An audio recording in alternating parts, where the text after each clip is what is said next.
મસાલે ભાત અને કઢી બનાવવાની રીત જોઈશું.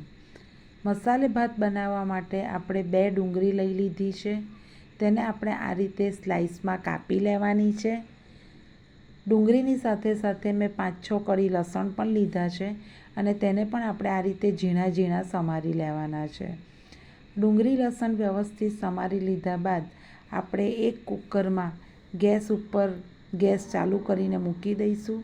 તેમાં 2 ચમચા તેલ રેડીશું. તેલને આપણે થોડું ગરમ થવા દેવાનું છે.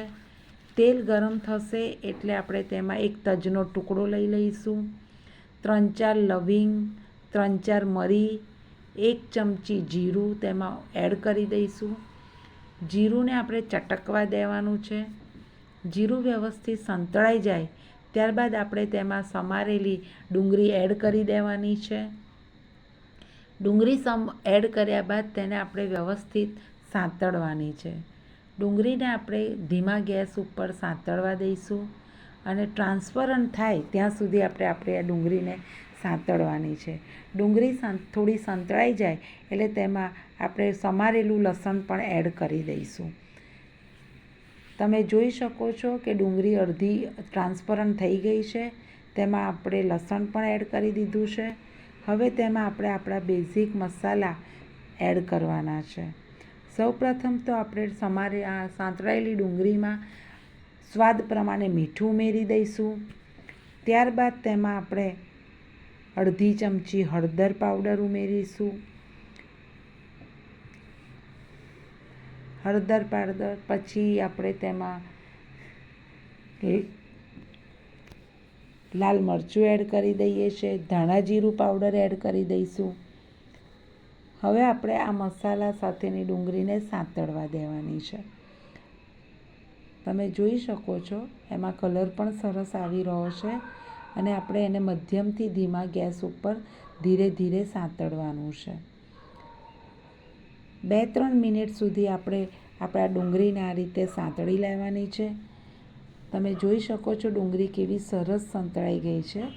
હવે આ ડુંગળીને સાંતળ્યા પછી આપણે 1 બટાકો સ્લાઇસની રીતે કટ કરીને રાખેલો હતો તે તેમાં એડ કરી દઈશું. તમે જોઈ શકો છો આપણે આ મસાલે ભાતમાં કોઈ બીજા મસાલા એડ કર્યા નથી કોઈ બીજા શાકભાજી એડ કર્યા, ફક્ત ડુંગળી અને લસણ એડ કર્યા છે અને 1 બટાકો એડ કર્યો છે. આનાથી પણ આપણો એકદમ સ્વાદિષ્ટ મસાલે ભાત બનીને તૈયાર થશે. હવે આપણે એને 2-3 મિનિટ માટે આ રીતે સાંતળવાનું છે. ત્યારબાદ મેં 3 વાડકી ચોખા લીધેલા છે તેથી 3 પવાલા હું પાણી એડ કરી દઈશ કુકરમાં અને આ પાણીને આપણે પહેલાં ઉકળવા દેવાનું છે. પાણી 1 મિનિટ ઉકળી જાય ત્યારબાદ આપણે જે ચોખા ધોઈને પહેલાં રાખેલા હતા તે ચોખા હવે તેમાં ધીમે ધીમે એડ કરી દેવાના છે. ચોખા એડ કર્યા પછી પણ આપણે પાણીને હલાવતા રહેવાનું છે. તેને આપણે કુકર તરત બંધ નથી કરી દેવાનું. આપણે આ રીતે હલાવ્યા બાદ હવે એને તમે જોઈ શકો છો ચોખા નાખ્યા બાદ પણ પાણી ઉકળી ગયું છે. હવે આપણે આપણું કુકરનું ઢાંકણ બંધ કરી દઈશું પાણી ઉકળી ગયા બાદ, કેમ કે પાણી ઉકળવા દેવાથી આપણો મસાલો આખા ભાતમાં સરખા થશે. હવે કુકરનું ઢાંકણ બંધ કરી દીધું છે અને 4 સીટી આપણે થવા દીધી છે. હવે મસાલે ભાત સાથે ખાવા માટે આપણે ગુજરાતી કઢી તૈયાર કરીશું. તેના માટે આપણે 3 મરચાં, 3 લસણની કળી અને આદુનો 1 ટુકડો લઈ લીધો છે. સૌપ્રથમ આપણે જેટલા પ્રમાણમાં કઢી જોઈએ તે પ્રમાણે મેં અહીંયા 2 વાડકી છાશ લીધી છે. તેમાં 2 વાડકી હું ચણાનો લોટ એટલે કે બેસન ઉમેરીશ. તેમાં સ્વાદ પ્રમાણે હું મીઠું ઉમેરું છું, અડધી ચમચી હળદર ઉમેરીશું અને અડધી ચમચી ધાણા જીરું પાવડર. ત્યારબાદ તેમાં આદું, લસણ અને મરચાં ક્રશ કરેલા આપણે ઉમેરી દઈશું. આ ઉમેર્યા બાદ આપણે મિક્સરને મિક્સ કરી લેવાનું છે. તમે જોઈ શકો છો મિક્સર મિક્સ થયું છે. હવે તેમાં આપણે સ્વાદ પ્રમાણે હું અહીંયા 3 ચમચી ખાંડ ઉમેરું છું. તમે તમારા સ્વાદ પ્રમાણે તેમાં ખાંડ ઉમેરી શકો છો. હવે આને આપણે ગેસ ઉપર ઉકળવા દેવાની છે. તમે જોઈ શકો છો આપણી કઢી સરસ ઉકળી ગઈ છે. કઢીને થોડું 4 થી 5 મિનિટ ઉકળવા દેવાની છે, જેથી તેનો સ્વાદ સરસ આવે છે. હવે આપણી કઢી ઉકળી ગઈ છે, ત્યારબાદ આપણે તેમાં વઘાર કરી દઈશું.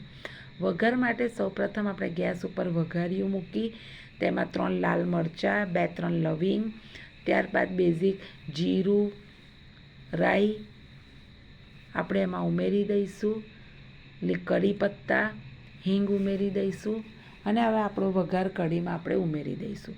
તમે જોઈ શકો છો આપણે વઘારવાળી કઢી તૈયાર થઈ ગઈ છે.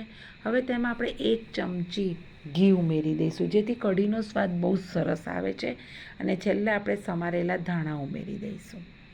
હવે આપણે આને સર્વ જોઈ લઈએ કે આપણું કુકર ઠંડુ થઈ ગયું હશે. કુકર ઠંડુ થઈ ગયું છે, તમે જોઈ શકો છો. જો આપણો ખીલેલો ભાત, મસાલે ભાત તૈયાર છે. એક દાણા છૂટા છે અને સરસ દેખાવમાં અને લૂકમાં પણ છે.